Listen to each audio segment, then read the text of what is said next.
A Hairier Problem. Rise of the Furball by Blue Bastard. Chapter 11. Interludes. Oh, so that's what you were talking about when you mentioned the truck, said awestruck Babs, gazing upon the machine before her with the rest of the Crusaders. Okay, he sure is you like, proudly replied Apple Bloom, grinning. So, why did you guys even have this thing? I remember Applejack saying he somehow built this. Apple was schooling asleep about all trade of nervous looks. Yeah, sorta, Skulu said. I got the idea for sandalwood, Suddenly exclaimed Apple Bloom. I'm sure if it wasn't that big of a fib, since technically the Crusaders had built a vehicle that would become a truck. Figuring Babs wouldn't know who Sandalwood was, Apple Bloom laughed. You wouldn't know her, but she probably just around the time you guys visit, so she can try to set herself up as a Rumble therapist in the damn spot. Babs seemed to find a slight amusement being informed of Sandalwood's occupation. Raising an eyebrow at her cousin. I hope you didn't plan on surprising me with a session with her then, because I'm really not fond of that kind of thing. Why not? Asked Lee, totally ignorant of the undertones of Babs' voice. She got to look for the other Crusaders that were more on top of the message. I'm not that big on doing things that belong in spas, the brown filly replied, narrowing her eyes in anger. My parents were convinced that because I'm a filly, I should inherit like things fillies normally do, like go spend hours in a spa or play house with dolls. They'd rather even have my room filled with paint and content and pink for Celestia's sake. Sweet, I was support of spending hours in the spa and playing house with dolls didn't understand. What's wrong with thinking that stuff? Sweet, remember what I said back at the camping trip why I had that sleeping bag? Aaron said to Skulu, who fully understood what Babs was talking about. Yip and trip. Apple face up. Oh, for sweet, you know. The one where I accidentally ripped up your sleeping bag because I was...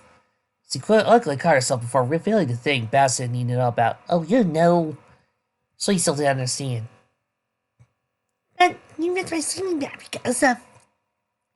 She started, before realizing how the pieces went together. Oh, right, that can't be trip. Okay, I remember now, Scoot. Babs watched the exchange between the three with suspicious curiosity. She made a mental note to ask about what exactly happened on that camping trip, since evidently she was intentionally being left out of the loop, despite being a keen Crusader. Almost immediately, something else caught her attention. Hey girls, why do you have a cardboard cutout of a lavender unicorn in the back of the truck? Everyone immediately seized upon the opportunity to change the topic back to being about the machine. Nobody card last sparkle back there? Skill was scared at Apple in shock. Wait, you were serious that you needed that? You got a bear line? Shot back Apple Bloom, smiling with a slightly smug expression when the Pegasus could not suggest one. Babs, in the meantime, managed to get back into the truck to look at the car-like sparkle up close. Okay, this is sort of creepy. Isn't this one of those princesses, only without her wings? There, it's cardboard cutout to add sparkle. Applejack found it back one day when Sandalwood came by to do some maintenance check, and AJ wanted to see if the engine could do it put on a float.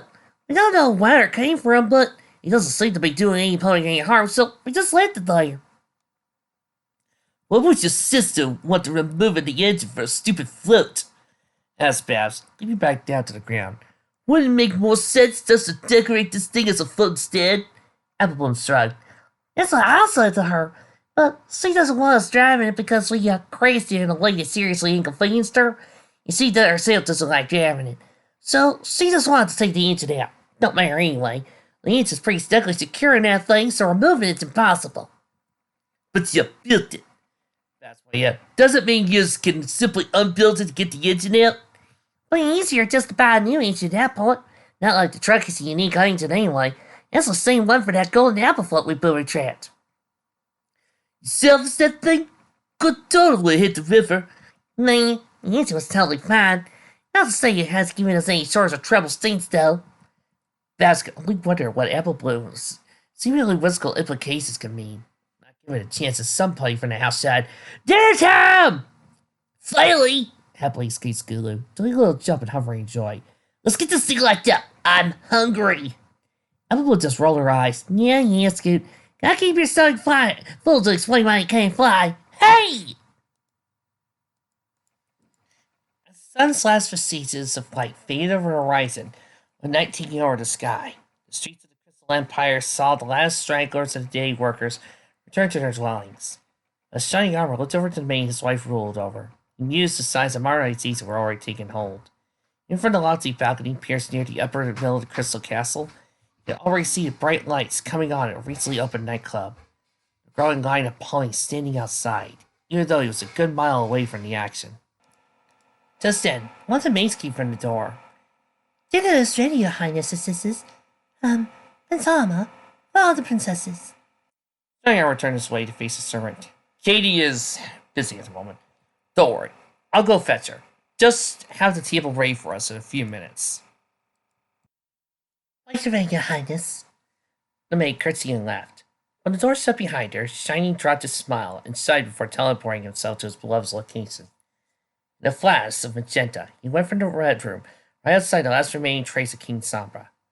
The secret archives that held much of the research the king had conducted on the hapless crystal ponies would normally be considered a crime against ponykind by merely existing. Additional accounts for every single book that remained in it that detailed things not meant for ponies' eyes. However, it had been successfully argued that simply destroying the archive would be impossible for Sombra to potentially put protective spells around to prevent such a thing, and that because of its extensive information about dark magics, it should be exploited as knowledge base, from which better countermeasures to the evil power could be developed. Such arguments were indirectly justified to those who knew of Applejack's brief period of lycanthropy, as the records of Sombra's creation of the werewolves yielded the information necessary to save the apple farmer in time, along with paving the way for what Shining and Kids had been told was closures for the apples. But even with the most trustworthy mages being the only ones allowed through the archives, for some odd reason, Princess Kids had been randomly disappearing during free time, only to be found among the sinister tomes. Why was he doing this was anybody's guess, as in addition to the spells cast that prevent the destruction of the archives outright. Sombra also used the rune to concentrate its utter hatred for the One and take the throne from him, which for Kids meant really, really bad migraines, so he was only fully inside the room with the doorframe. Shining found her writhing in agony in the middle of the room, which didn't last long as he hastily pulled her out of it. "Kids, what are you doing?" he yelled at her. That was probably stupid of me. She weakly grunted. Although, now she was out of the archives, her head no longer felt like it was going to implode, and strength returned to her faculties. "Stupid? Honey, that doesn't even begin to describe what I just saw. You know just as well as I do that it's dangerous for you to simply be inside this doorframe. What would happen if you went further and being pretty easy to predict?" Shining stopped his tirade. Only because the sudden adrenaline rush was wearing down, he had to clutch his breath. Nearly once his heart was beating so fast. "Katie, it's like you were having a seizure. Maybe you actually were for all I know, but if I had that sewed up, you could have died."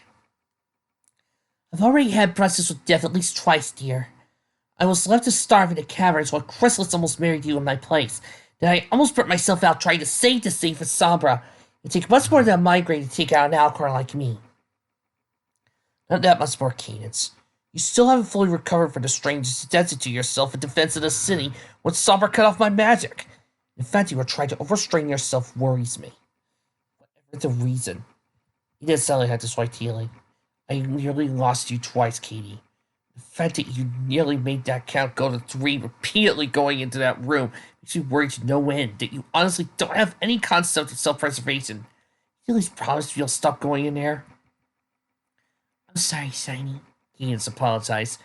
It felt stupid that he had to be the one to tell her how she was making him feel. She prided herself on her empathy, so the fact that she had been so blind to him being worried about her was the sign she wasn't being a good wife. You're right. I shouldn't have been making these trips into Sombra's archives. As the ruler of the Crystal Empire, I had to be sure I could be a better handle the worst case scenario at Sombra's return. Cadence, he's dead.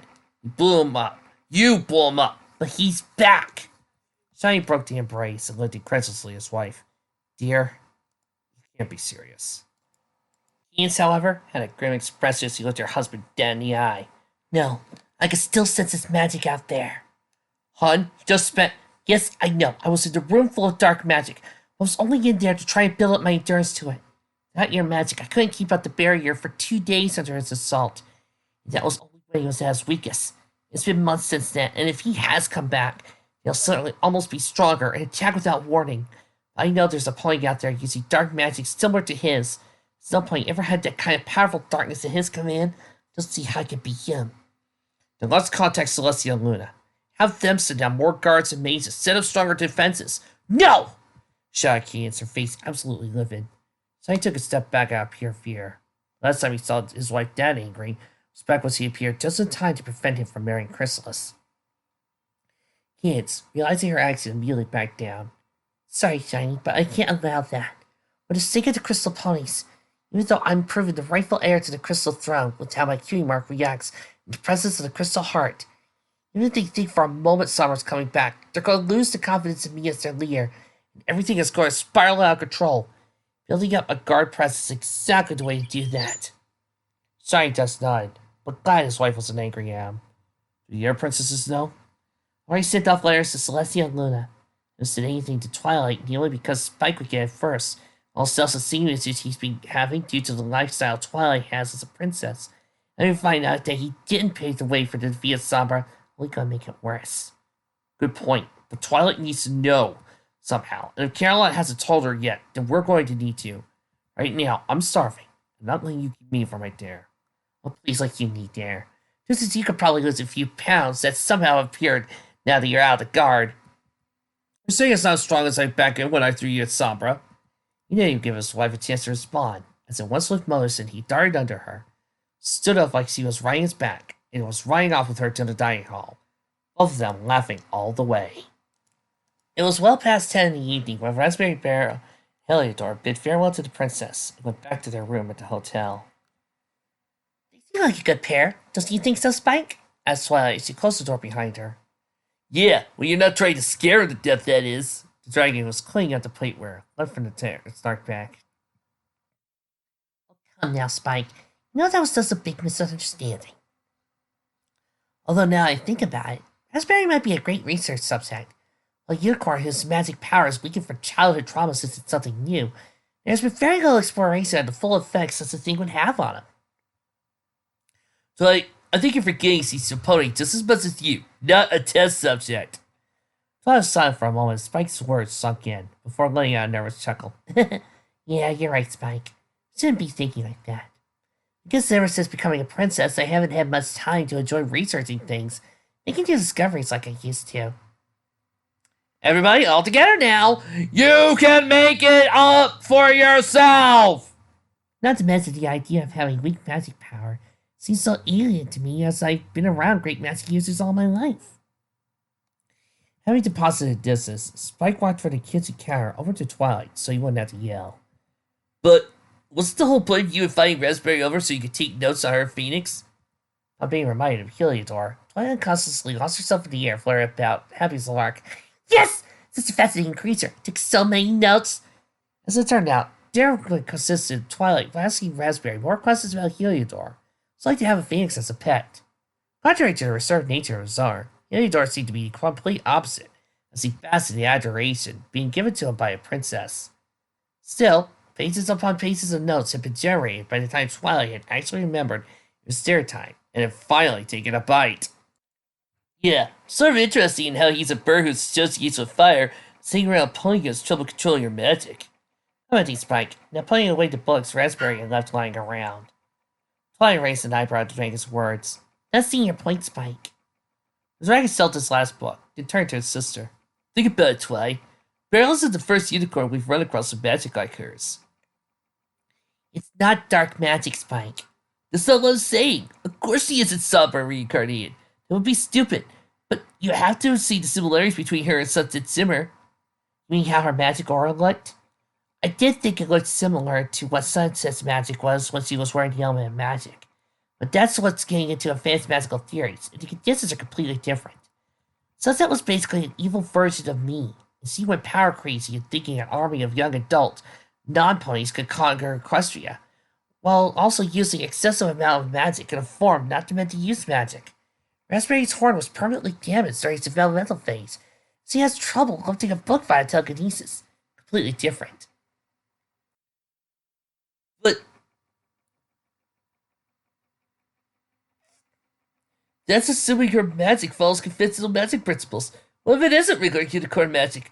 What's the kind of new magic unlike anything we've ever seen? Let's consider all the different kinds of magic, such as Discord's Chaos, Sombras, Chrysalis, Nightmare Moons, my own dragon magic, and even the highest level unicorn spells. Even you can't still do, despite not being a unicorn more.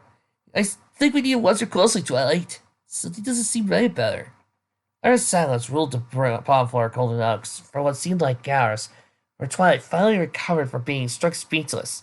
That's the most pressing question Spike had now put in her mind. Spike, when did you become such an expert in knowing different magic type classifications? The dragon laughed. Oh, come on, Twi. Why are you surprised at that? You dragged me on a lot of crazy adventures, and I doing the same to you occasionally, so I have the question I learned this thing or two over the years. Twilight tried over to nuzzle the baby reptilian like a brother. That, Spike, is why you're my number one assistant. You mean number one royal assistant, that is? Corrected Spike, prompting him both to laugh. What do you even have that sleeping bag? Asked Bass as he took Scootaloo's iron mirror sleeping bag out of the red wagon to Scoot's scooter. Mom and Dad got back for me once he thought it was going to turn out to be more like Sleep Bell instead of Rainbow Dash. Scooter replied. Woo! Inside Sleep Bell, on top of the treehouse ramp, only to find Scootaloo's heart sleeping bag flying towards her. One thing is, he used her magic to slow it down. But as her magic only just finally begun to manifest as sparks, there was no change to the flying object as it hit her, propelling the tiny unicorn back into the clubhouse proper. Oh, come on, Slee. I doubt Scoot's been Dad's lane salt, laughed Apple Bloom, who was busy unrolling her sleeping bag, the one Bass would be using still tied to a giant roll in the corner closest to her. The fifth celebrating Babs having returned to the CMC fold, the foursome would spend a sleepover in the CMC treehouse, the activity being a cutie marker consistent planning session that would take the Crusaders all the way through the end of the year. Nobody's told me why Sweetie needs to borrow Scootaloo's sleeping bag, said Baz, who by now had entered the treehouse and was unpacking the sleeping bag. She herself was borrowing from the Apple relatives. Parents-wise, it was no different than Apple Bloom's. It had been the same one she'd taken on a school Canada trip. My sleeping bag got picked up, remember? Said the unicorn. How's that been exactly? You guys said the camping trip was over a month ago. And if I remember correctly, it's your sister Randy a seamstress? Because she just patched up the ripped bag? He says he would, but only when she had a chance. She's been dealing with a bunch of auras lately. Plus all her free time's been put towards making new heartwarming costumes for the school. Apple Bloom couldn't help but chuckle. Of course, since Lee is the only unicorn filling our class, she gets to be present platinum by default.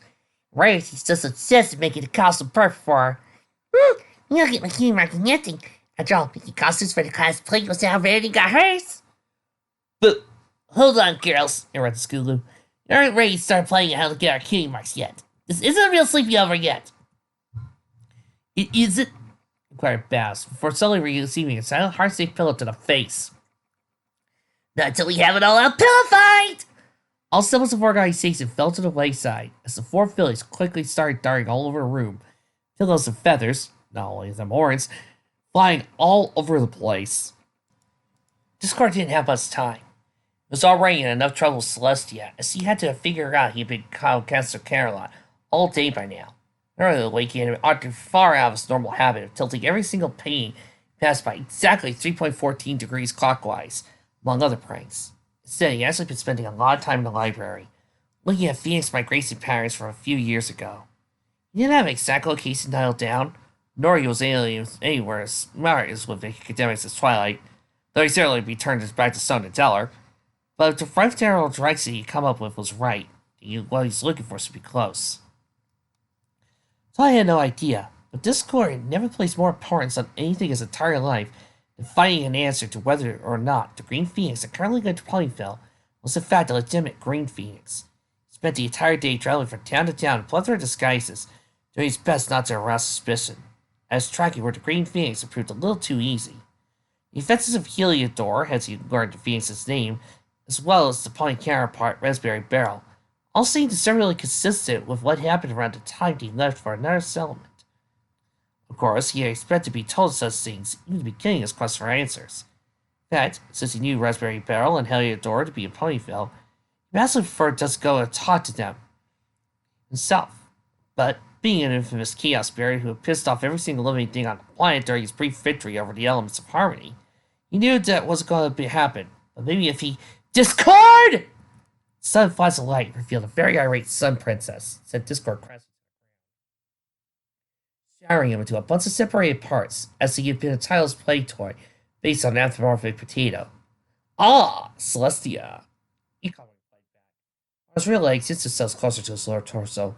I know I've been sort of going around Equestria all day, but I swear I've been a good boy, and you promised me you wouldn't go off doing your own thing without running it by me first.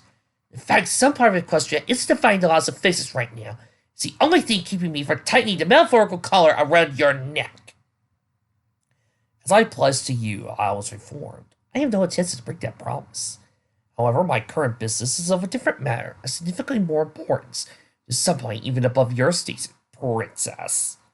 I am the highest authority in the land, Discord. But if you allied yourself with a treasonous power and would, oh, for heaven's sake, I'm carrying out something your mother asked me to do millennia ago. Celestia's normal, unbreakable expressive displeasure shattered upon mentioning that Discord was following the orders from Queen Faust herself. Impossible, was all she could manage in her shock. Discord, in turn, laughed, but in a way that implied it was in response to a good-natured joke, not any kind of malice. I know you still can't believe your mother and I were able to tolerate each other, much less be good friends, but here's the proof all the same. Only his still dressed right arm as he left, he used his now super extended arm to reach inside his vacant arm slot, pulled out an old scroll. She held out for Celestia to take her telekinesis. The instant recognition on her face was clearly indicative. The familiarity he felt in her magic, still in the scroll, but Discord relaxed a bit now. He was about to spend a few hours on the moon. When did she give you this? She wrote it shortly and before her passing from this world. Verna was the one who actually delivered it to me on her final flight for Castle Everfree. You see, Celestia, you and Luna have your own little 1,000-year chess games with the elements, the Star Sword's book, and whatever was going on with the Crystal Empire. I honestly don't know, as I personally thought Sombra wasn't a legitimate problem back then, or when Templar came back. Regardless, you're not the only immortal from that time who has their own long-term plans now seeing the light of day. While it's her magic preventing me from sharing my knowledge of this new problem with you, I swear in Queen Faustus' name that I only act in her interests, and I ask for your trust in me on the matter. As seemingly idiotic as a move that sounds. Celestia thought hard for a few moments before she gave her answer. Fine. If the Queen saw fit to place her trust in you on this matter, I have no ground to do so otherwise. Nor does Luna, Cadence, or Twilight. However, I do still want you to let me know what you are at least doing when you leave the castle, starting with where you were going before I showed up. Of course, Your Highness. And in fact, that's my destination, right over there, replied the now fully reassembled Discord, pointing towards a large cave opening he had been standing in front of her. Let's take a look inside, shall we? And so Celestia, against her better judgment, followed her conquest into the cave. There wasn't much in the cave. It looked like it had been abandoned for years. But several raptors looked like they had been damaged, not outright ripped out of their places. The opening of the cave wasn't even out of sight before Discord snapped his fingers, and something winked out of the crevice that was barely even visible to appear in his lion paw. It was a tiny green feather, long since faded with the passage of time, but still bore enough luster to be easily identifiable as having come from a phoenix. So the green phoenix Twilight was so eager about, is the real deal? Asked Celestia. As real or you and me, Celestia, Discord said gravely. As real as everything else that phoenix heralds. It was to the sound of rustling that Babs woke up to. Either a wild session of fierce pilifying and a seagull wild planning session for crusades to go on for King Marks. All four fillies had been plumb tired by the end of it all, and got down quickly. So it seemed. Oh, sorry, cuz. I didn't mean to disturb you, said Apple Bloom, who for some reason seemed exhausted, like she had run for several miles. She also appeared to be taking what looked like crackers out of a drawer. Did you just go out running or something? Oh, no, I didn't go run. Just a bad dream's all. I figure if I had a small late-night snack, I'd help. If I have a midnight snack too? Oh, yeah, sure. Just close to the bag when you're done. Babs noticed the Apple Blue's eyes suddenly began to slur, sounding huskier compared to her otherwise normal accent. There was further cause for concern when Babs got up and passed Apple Bloom and led her to her sleeping bag. Her twisting tail seemed to have a leaf or two caught in it. At some point, he had only been up an hour, looking exhausted from a nightmare. Why does he have loose foliage in her tail? But the most damning evidence was in his neck door. His bad fisted out some cheese crackers, so he noted the bag of dog treats stuffed in the back, and mostly scared by the other pack of foodstuffs. Curiously taking hold, so he reached back and pulled it out, only after hearing Apple Bloom's loud snores. It was a bag of Happy Puppy brand dog biscuits, bacon flavor. Inside, only half-sealed bag were bits of all too familiar yellow fur. Heart began to race. Baz looked back at the former sleeping cousin. Had Apple Bloom really been awake because of a nightmare? Was it in fact Baz had possibly walked into one? No, that's silly, Whispered Baz to herself, hastily closing the dog biscuit bag, returning to his hiding spot. She wore herself went back to sleep. Only a light sleep, and suddenly everything that seemed off about this return to Plainville started to fit into place. Soaring werewolves actually existed, as proven by Iron Will's execution in the last one. It made more sense. But what if that was the last werewolf? Thought Babs. What if the last one is my own cousin?